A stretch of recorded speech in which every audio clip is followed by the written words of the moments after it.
Your sales team is not closing, and I can almost guarantee that the reason they're not closing has very little to do with them and everything to do with you, as the founder, what you put in place around them. Today, I'm gonna walk you through the 3 biggest reasons your sales team is underperforming, and literally none of them have anything to do with your reps. Now look, I'm big on accountability. You can't want it for your salespeople more than they want it for themselves. And we're gonna get into that. But what I see over and over again working with hundreds of different organizations is the same pattern. The founder hires somebody, gives them almost nothing to work with, and then gets frustrated when they're not producing. So before you blame your sales team, let's talk about what you actually gave them to succeed with. The first reason your sales team isn't closing is because what you think is training is not actually training. You walk them through your service offerings. Maybe you show them a few case studies, and then had them sit in on a couple sales calls. And then you told them to go sell. That's not sales training. That's product orientation, and there's a massive difference between the two. And this is what I see with almost every agency and every service business I work with. The founder brings someone on, and the entire onboarding is centered around deliverables. Here are the services we offer. Here's what's included in each package. Here's our process, and here's what makes us different from the other agencies. And that's the extent of what the rep gets before they're expected to go out there and close. But here's what's completely missing from that.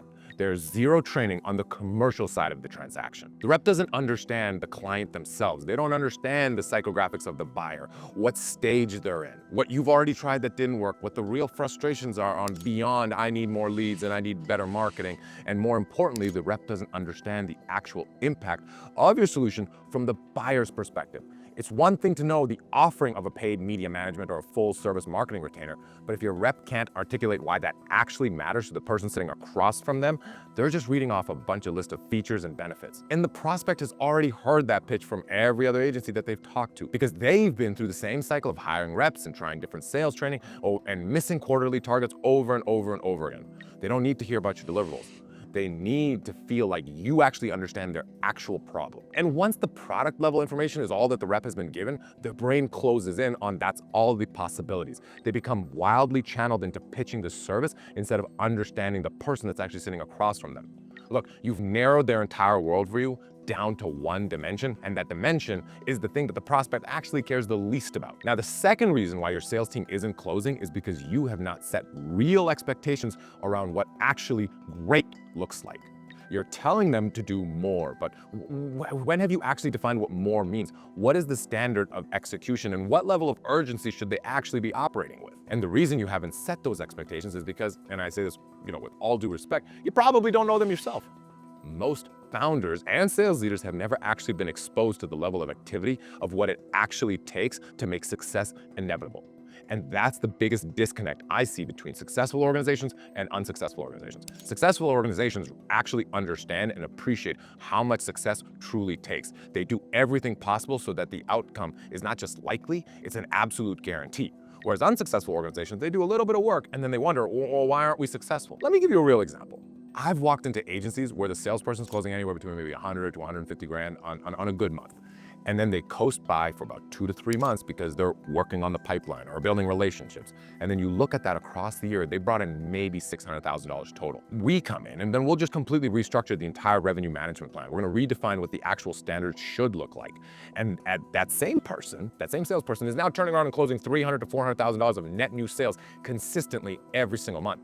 That's the same person, and that's the difference. It's not talent. The difference is someone that's actually defined what the standard was and then held it to them. And the volume required to get to that point where success is inevitable, that's wildly more and significantly more than what most people are able to comprehend because they've just never been around it. They don't have that reference point. So when a founder tells their sales team to do more, they're just giving a directive with no real definition behind it. There's no standard of quality of activity. There's no standard for speed. There's no standard for expectations around urgency because none of this has actually been truly communicated to them. And then what happens? Well, it's exactly what you'd expect.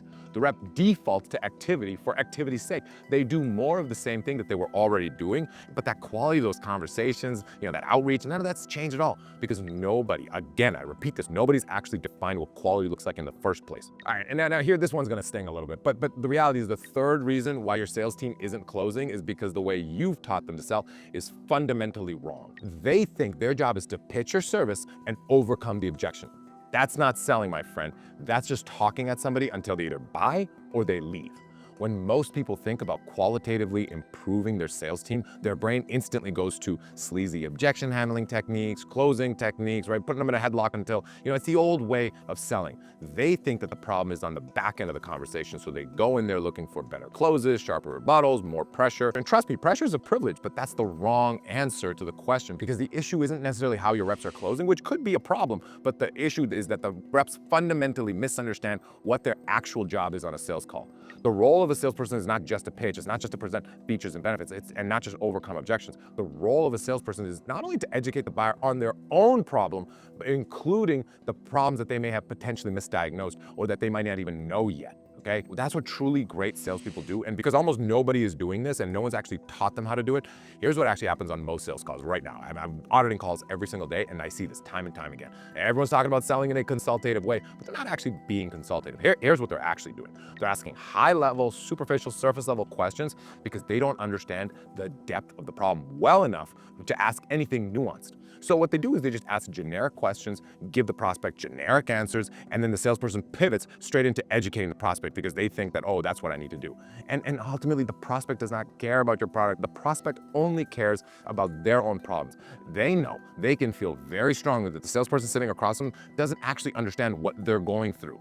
And at that point, the trust is all gone. And most people in sales completely miss this because here's the thing, buyers are not more educated than ever before. That's a ridiculous sentiment. They have access to more information than ever before, which gives them a false sense of complacency. They think they understand their own problem because they've read a bunch of content and done their own research on chat, Claude, Google, whatever, but most people do not know how to properly self-diagnose. They're too close to the problem to see it clearly, and more often than not, they end up misdiagnosing. You cannot read the label from inside the jar. So your salesperson's job is to help the buyer actually understand what their true problem is and keep them from misdiagnosing it for themselves. That's the job. So the first milestone that you need to cross with any sort of prospect is getting them to trust you. And the best and easiest way to get them to trust you is get them to tell you all of their problems, but go in depth properly, get granular. And once a salesperson understands all of the prospect's problems from the prospect's perspective, that's when the trust begins to form between the prospect and the salesperson. So from there, the salesperson then needs to talk very directly and intentionally ask questions that the prospect has not thought of in order to evoke those additional pains and those additional thoughts. This is where the prospect will start to open up, and then you will have a much better, much deeper conversation. But I'm gonna warn you, this is going to require charisma, finesse, and then you're gonna have to be direct without being abrasive. You have to create friction in the conversation without being confrontational, and that's something that people wildly undervalue. All right, now I'm gonna tell you why this is probably not happening, because it's probably gonna take the salesperson years before they could get this level of understanding on their own. Most people coming into your organization aren't gonna come batteries included with all the knowledge to do this, let alone the ability, even if they knew that what they were supposed to do.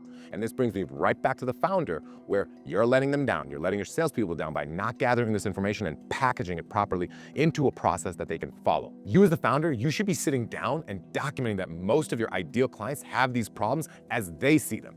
And here is a much deeper layer that they're unaware of. Then now you give that to your team, that first set of questions, and then to surface the obvious pains. Now the second set of questions will allow you to go much deeper into the areas that the prospect hasn't considered. If you sit down and you create this process for your salespeople, and then you teach them how to be direct and intentional, without being abrasive, your sales team will have wildly better conversations and close significantly more. Look, hand to God, I've seen this firsthand. I've worked with agencies that were generating 60 or 70 qualified leads per month, and their conversion rate was anywhere between 6 to 9% across a 90-day sales cycle.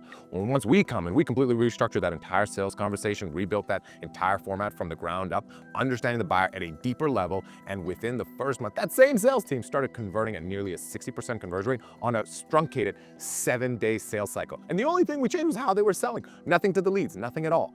Not the offering, nothing. Now, look, I'm gonna be very clear. Before you think I'm letting your sales team completely off the hook here, I'm not. Because everything, even though what I just said is true, it's also true that you cannot want it more for your salespeople than they want it for themselves. They have to take accountability and ownership over their own results, their own outcomes, their own development, their own growth, personal and professional, and they have to take accountability over their own behavior. There's no getting around that, okay? But once you as a leader have done all the work of building the right training, setting real expectations, giving the team an actual process that's rooted in an understanding of the buyer, and not just pitching the product, the accountability shifts to the reps. At that that point, the tools are in front of them, the playbooks have been built, the process has been laid out.